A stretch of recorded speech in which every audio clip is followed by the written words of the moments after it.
네, 이재명 전 대표가 지역 순회 경선에서 압승을 이어가고 있습니다. 국회에선 필리버스터 전국이 나흘째 이어지고 있는데요. 이외 정치권 소식들 오늘 윤기찬 국민의힘 법률위 부위원장, 장윤미 민주당 법률위 부위원장과 함께 짚어보도록 하겠습니다. 두 분 어서 오시죠. 안녕하세요. 안녕하세요. 네.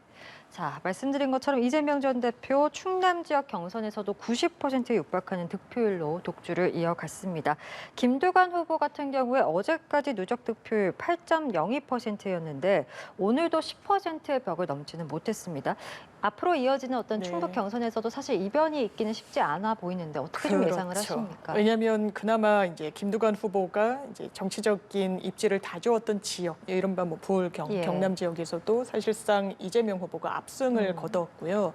처음에는 출사표를 김두관 후보가 던지면서 이제 사실상 이제 양자 구도로 가게 됐을 때도 그렇다면 지난 전당대회 때 77.7%를 하나의 기준점으로 해서 그걸 넘게 받을 것이냐. 그 당시에는 이제 박용진 후보가 한 20%대의 득표율을 가져갔었으니까요. 그래서 그거보단 더 많이 나올 거다라는 전망도 나왔고 그렇게 되면 또 이재명 대표의 리더십이 어느 정도는 좀 휘청거리는 거 아니냐라는 분석도 있었지만 압도적으로 당원들은 물론 여기에 이제 일반 국민 여론조사도 들어가고 대의원과 권리당원이 이제 혼용된 형태로 운영이 되고 있는데 압도적인 표심은 이재명 대표다라고 이제 확인이 계속 되고 있는 국면인 것 같습니다. 이 부분과 관련해서는 일극 체제다, 민주성이 상실된 거다 이런 비판도 일방에선 나오지만 일단 민주당 내부에서는 워낙에 윤석열 정부의 실정이 좀 많고 크고 거기에 대한 대안으로서 또 민주당이 재집권을 하는 데 있어서의 가장 유효한 어떻게 보면 수단인 정치인으로서의 이재명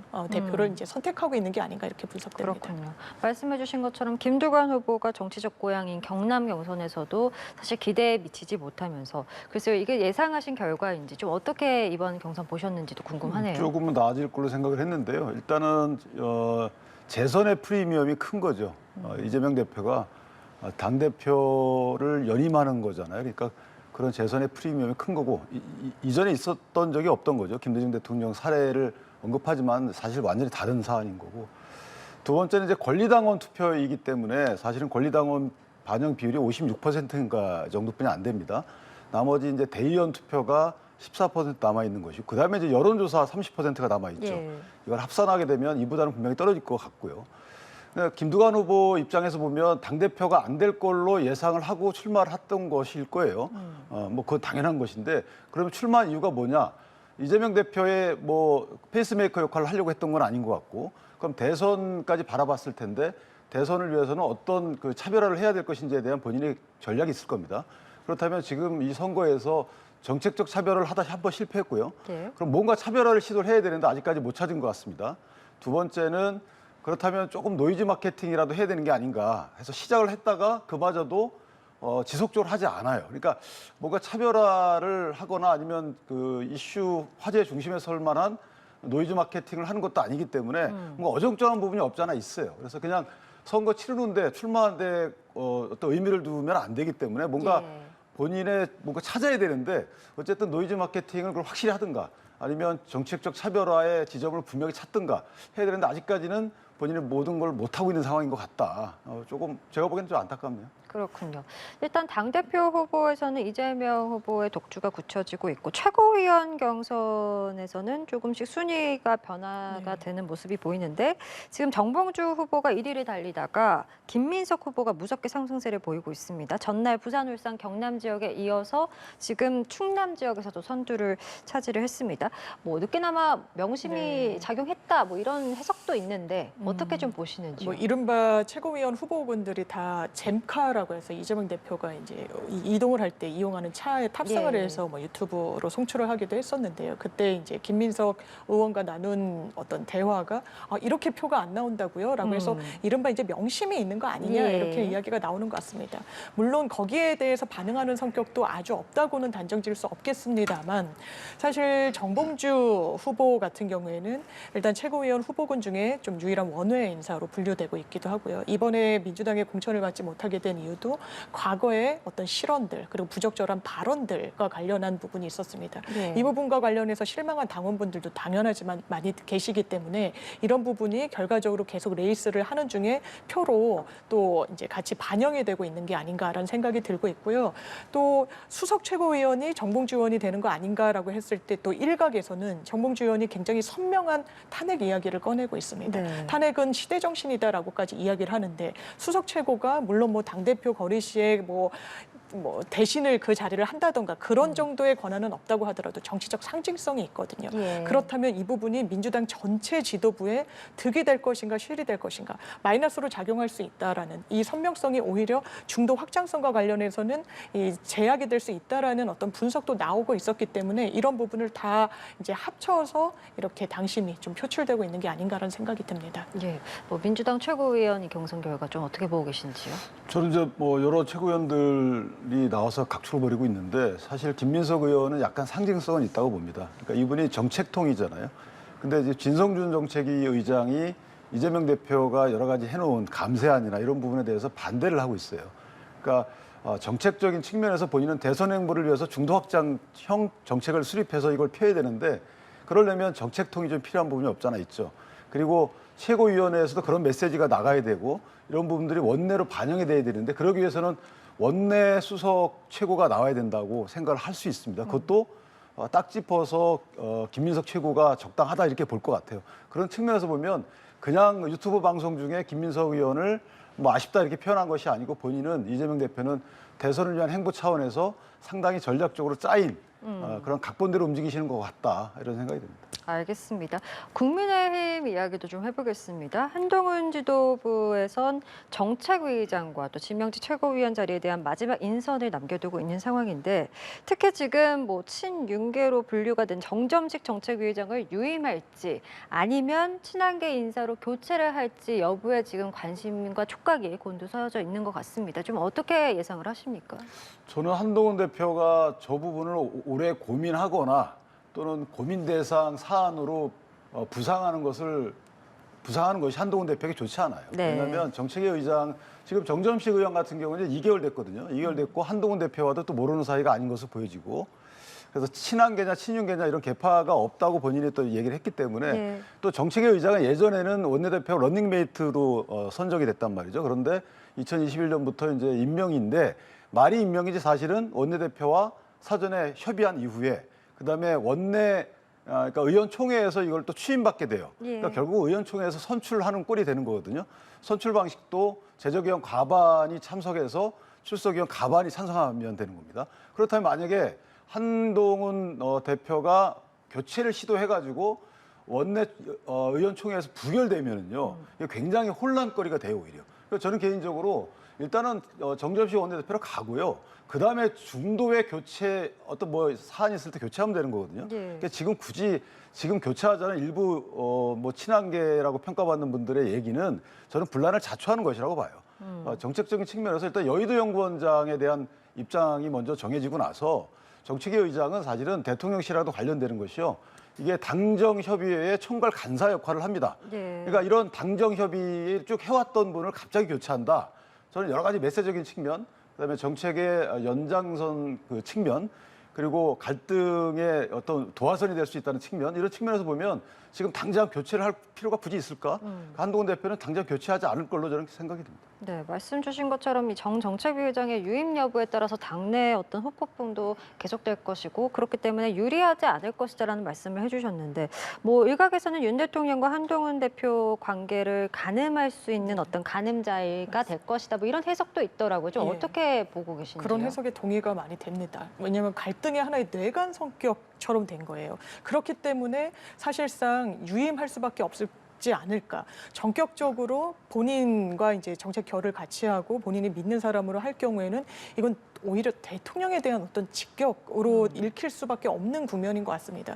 그렇다면 사실 정점식 정책위 의장은 뭐 본인이 임명이 되신 지 얼마 되지 않았고 임기가 남아 있지만 새 지도부의 구성원은 아니란 말이에요. 전 지도부에서 일단 임명이 되신 분이기 때문에 어쨌든 한동훈 대표한테 선택지를 좀 열어주는 게 게 이게 정치적 도의가 아닐까라고 이제 저는 뭐 외부인입니다만 이런 생각이 드는 부분이 있고 그렇지만 계속 그 자리를 유지하는 부분과 관련해서는 과연 한동훈 대표를 위해서인가 아니면 뭐 윤석열 대통령을 위해서인가 관련한 또 해석이 나올 수밖에 없고 예. 지금 뭐 국민의힘의 전당대회 끝에 최고위원 구성을 보더라도 지명직 최고위원을 한동훈 당대표가 본인의 사람으로 이제 한다고 하더라도 3대3 구도 굉장히 좀 애매하고 완전한 친정 체계를 구축하기 어려워서 뭔가 이제 지명할 수 있는 여러 자리에 대해서는 한동훈 당대표가 본인의 사람을 이제 심을 수밖에 없는 구도에 조금 뭐랄까요 장애랄까요 정치적인 예. 좀 그런 부담을 주는 부분은 본인이 좀 내려올 필요가 있지 않았을까 이게 좀 도의에 맞지 않나라고 개인적으로 생각합니다. 제가 한 말씀만 더 하면 예. 사실은 이제 그 친윤으로 평가받기 때문에 그만둬야 된다. 이게 개파 정치거든요. 이걸 갖다 그냥 지금 만약에 저렇게 받아들인다 그러면 저는 한동훈 대표가 앞으로 개파 정치를 초월한 정치를 할 수가 없어요. 예. 그러니까 지금 만약에 당대표가 추진하는 정책과 관련돼서 정점식 의원과 진행 과정에 뭔가 갈등이 있다. 그럴 때 명분삼아 교체도 되는 거 아니겠어요? 근데 지금 갈등도 없고 서로 간에 차이도 없고 아무것도 없는데 개파 때문에 교체한다. 저는 그런 선택을 하지 않을 것으로 보이고 또 하나는 지도부 구성과 관련돼서 뭐 9명의 최고위원 중에 그중에 5대4가 되냐 4대5가 되냐 이거 아무 의미 없습니다. 예. 그러니까 예를 들어서 지금 예전에 뭐 이준석 대표 때 그런 그 뭐 대표 몰아내기 이런 게 있을 수가 없어요. 그렇기 때문에 그것 때문에 교체를 해야 된다. 이렇게 얘기하는 분들은 저는 한동훈 대표 체제가 순항하는데 방해가 된다. 저 오히려 그렇게 생각합니다. 알겠습니다. 또 한동훈 대표 앞에 놓인 과제가 또 있습니다. 바로 해병대원 특검법인데 뭐 야권은 본회의 부결 이후 연일 지금 한 대표 겨냥하고 있고 출마할 때 그 약속했던 제3자 특검이 지금 쟁점으로 떠올랐는데 일단은 뭐 한 대표는 좀 완급 조절에 나선 것으로 보이긴 하는데 글쎄요 협상이 좀 가능하리라고 보십니까? 어떻게 좀 상황 예상하십니까? 그러니까 야당과 협상. 예. 저는 야당과 협상은 거의 불가능하다고 봐요. 첫 번째는 만약에 당대표께서 야당과 협상을 하게 되면 당대표가 그동안 공언해왔던 민주적인 절차를 통해서 토론에 녹여내겠다고 하는 본인의 말과 배치가 됩니다. 그러니까 당대표가 나서서 당대표끼리 탑다운 방식으로 이건 논의할 대상이 아니라고 본인이 못을 박았던 거예요. 예. 두 번째는 그러면 이제 의원총회나 의원들끼리의 토론 과정에서 본인이 설득을 해보고 안 되면 어쩔 수 없다는 그런 취지 같아요. 그 과정에서 이제 특검법에 대한 명분을 잃는 시간적인 시간을 버는 방법도 없잖아 있는 것이고. 그래서 저는 개인적으로 특검법은 제3자 추천이든 어쨌든 간에 물 건너 갔다라고 보고 그다음에 경북경찰청에 어떤 그 결과가 나왔기 때문에 그 하나 있는 것이고요. 또 하나는 공수처 수사에 대해서 대통령실이나 기타 어떤 세력에 의해서도 공수처 수사가 방해받고 있다라는 어떤 정황적 사정이 나오지 않는 한 이 예. 부분은 공수처 수사 결과를 보고 나서 결정해야 된다는 이런 정도의 기존의 대통령실의 입장이나 또는 국민의힘의 입장이 아직까지는 힘을 얻고 있는 게 아닌가 그렇게 생각합니다. 네, 일단 뭐 민주당에서는 지금 최장병 특검법이 부결이 됐기 때문에 더 강력한 특검을 네. 예고하고 있고 어떤 특검법을 발의하게 될지에도 주목이 됐는데 좀 어떻게 그렇습니다. 보고 계신지요? 사실 일단 민주당 입장에서는 한동훈 당대표 체계가 민주당과 협상을 안 할 도리가 없다라고 전제하는 것 같습니다. 왜냐하면 본인이 출사표를 던질 때 국민 앞에, 당원 앞에 약속한 게 있습니다. 최상병 특검과 관련해서는 받지 않을 도리가 없다라고 했어요. 예. 국민 눈높이 이야기했습니다. 한동훈 신임 당대표는 당대표에서 정치적인 결론을 내실 분이 아니잖아요. 계속 대권 가도까지 준비하고 계시는 중에 있는 거 아닙니까? 그렇다면 이제 첫 시험대, 정말 리더로서의 자격이 있는지와 관련한 하나의 시험대에 올랐다고 봐야 될 겁니다. 본인이 국민 앞에 약속한 부분은 받아들여야 되겠죠. 예. 부결이 됐기 때문에 민주당에서도 즉각적으로는 이거 더 강한 특검 우리는 재발의하겠다라고 이야기를 하지만 이게 국민의힘과 협의가 되겠습니까? 그렇기 때문에 내부적으로는 플랜 B로 상설특검. 상설특검은 지금 이제 발의된 특검보다 기간도, 수사 기간도 그렇고요. 인력도 더 적습니다. 예. 그럼에도 불구하고 할 수 있다라는 이야기들이 나오고 있거든요. 그렇다면 어쨌든 한동훈 대표가 약속한 부분과 관련해서 지렛대로 협상을 해보겠다. 제3자 특검도 지난 국회에서 민주당이 낸 안과 크게 다르지 않습니다. 한동훈 당대표는 대법원장이 이제 특검을 추천하는 방안을 이제 모색하고 계시지만 예. 민주당에서는 대법원장이 아닌 대한변협 추천안을 지난 국회 때 발의했던 것이거든요. 그 간극이 그렇게 크지 않습니다. 그렇다면 이 부분을 어떻게든 줄이고 또 이번에 의미심장한 표결수가 나왔던 거죠. 이탈표가 국민의힘에서 최소 3표가 예. 나왔던 부분까지 종합해서 보면 일단 이 부분을 민주당으로서는 강한 드라이브로 같이 협상력으로 삼을 수밖에 없어 보입니다. 근데 저는 개인적으로 이번 특검은 특검 본래 목적에 비춰봐도 적절치 않다고 보는 것이요. 특검 본래 목적은 공정성이나 아니면 정치적 중립성을 담보할 수 없는 경우에 국회가 추천한 특검을 통해서 진상을 밝히자는 거잖아요. 예. 근데 이번 사건의 경우에는 민주당이 주장하듯이 어쨌든 민주당이 겨누고 있는 것은 대통령의 탄핵이기 때문에 대통령이 잠재적인 특검 대상으로 거론되고 있는 거예요. 그러니까 대통령이 특검을 추천한다든가 이런 부분은 일단 부적절하다고 민주당이 주장하고 있는 것이고, 그다음에 민주당이 고발했던 사건입니다. 그러니까 고발인이 있는 국회에서 추천하는 것도 맞지 않아요. 그러니까 어쨌든 기존에 설치돼 있던 공수처가 그 누구로부터도 영향을 받을 수 없는 공수처가 수사를 통해서 진상을 밝히는 것이 맞는 것이지, 지금에 와서 국회가 오히려 하는 것은 정치적 중립성을 훼손하는 길이다. 그래서 이 부분은 저는 개인적으로 각 당이 명징하게 입장을 밝혀줘야 돼요. 이게 각자가 원하는 진상이 달라요.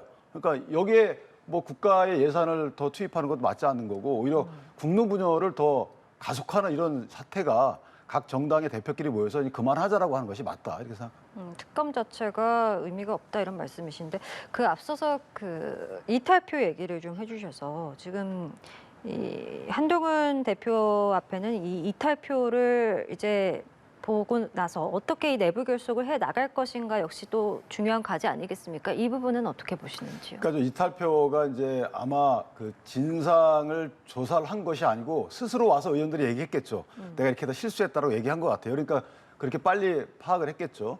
근데 저게 실수든 아니든 간에 이탈표가 있다는 것은 한동훈 대표에게는 상당히 큰 위험 요소입니다. 왜냐하면 한동훈 대표가 그동안에 특검법을 일단 하겠다. 다만 뭐 공수처 수사 결과를 보기 전이라도 제3자 추천이라는 추천 방식만 변경되면 하겠다라는 이런 메시지를 내왔기 때문에 예. 마치 한동훈 대표가 이 의혹을 받는 꼴이 돼버렸어요. 그래서 저 부분은 한동훈 대표 입장에서는 상당한 절실한 아마 내부 결속 방법을 강구할 것이다라는 생각이 들고, 개인적으로 제가 아까 말씀드린 대로 경북경찰청의 수사 결과가 그렇게 나왔고, 그다음에 이재명 대표도 여러 가지 특검 방안에 대해서 받지 않겠다라고 한 것이고, 민주당의 특검도 국정 전반에 대한 특검으로 이게 커지고 있거든요. 예. 처음에는 마치 그 의혹만 밝히겠다고 했다가 두 번째 특검안에서는 이종섭 대사 호주 관련돼서 외교부도 특검 대상이고 공수처도 특검 대상이고, 아니 뭐 전방위적인 어떤 국가기관이 다 특검 대상이에요. 예. 이거는 특검이 아니고 마치 국정감사를 특검화하겠다는 거이기 때문에 그런 국민적 피로감도 있고 해서 저는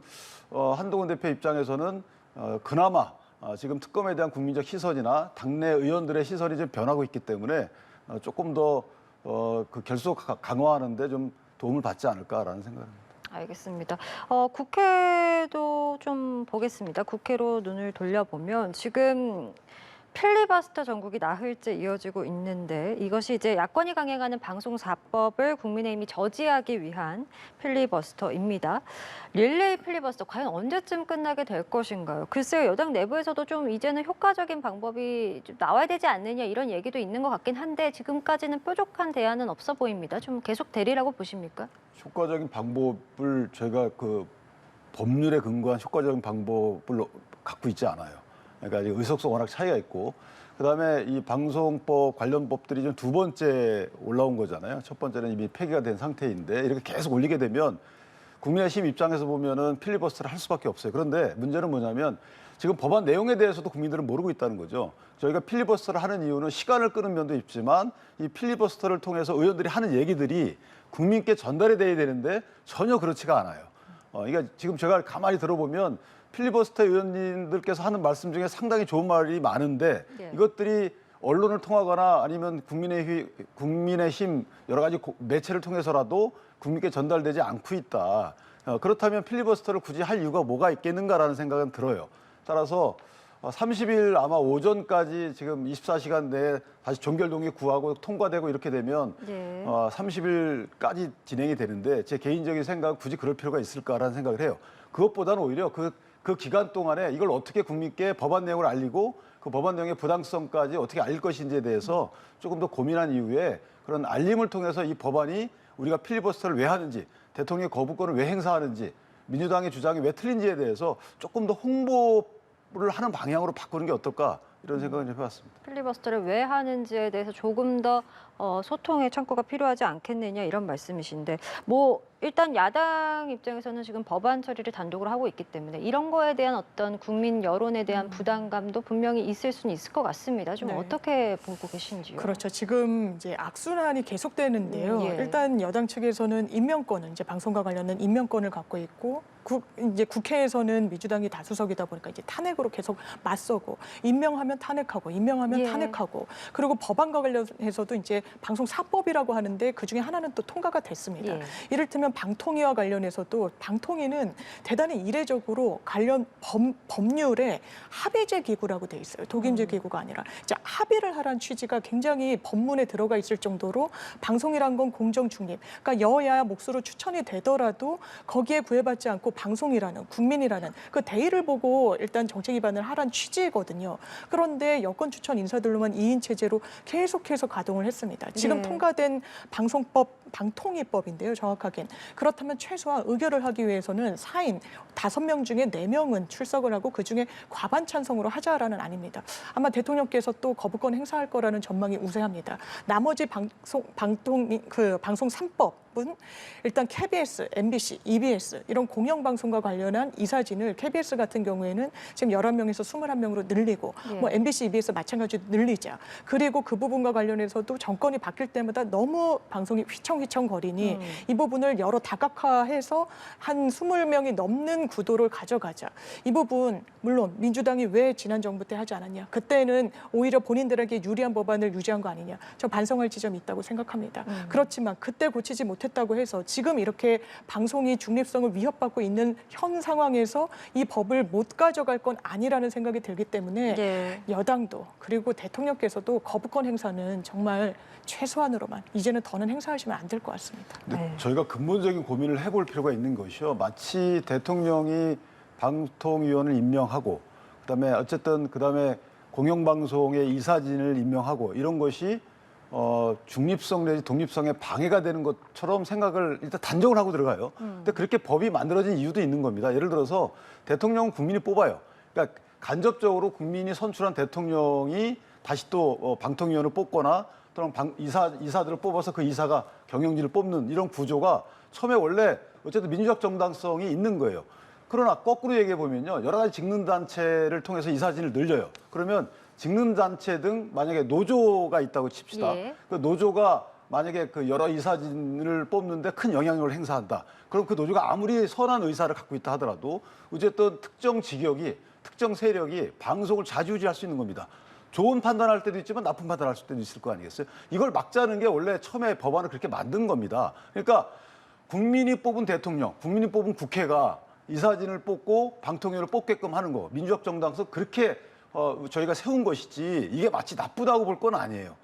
여태까지 그렇게 해왔던 이유가 그런 거거든요. 근데 마치 이게 지금은 악이 돼버리고 오히려 만약에 어떤 특정 세력이 다 잠식해 있는 특정 세력이 영향력을 행사하는 사람들을 이사진으로 뽑아가지고 그러면 그로부터 독립은 독립이 아닌가요? 저는 개인적으로 사측으로부터 독립 또는 어떤 뭐 제세력부터 독립을 해야지만 언론이 독립을 하는 것이지 정권으로부터 독립은요 잠재적으로 결정돼 있어요. 왜냐하면 정권이 바뀌기 때문에 그런 겁니다. 그래서 이 부분은 저희가 근본적인 고민을 할 필요가 있다. 이렇게 생각합니다. 알겠습니다. 오늘 말씀은 저희 여기까지 좀 들어보겠습니다. 지금까지 윤기찬 국민의힘 법률위 부위원장, 장윤미 민주당 법률위 부위원장과 함께했습니다. 말씀 고맙습니다. 감사합니다.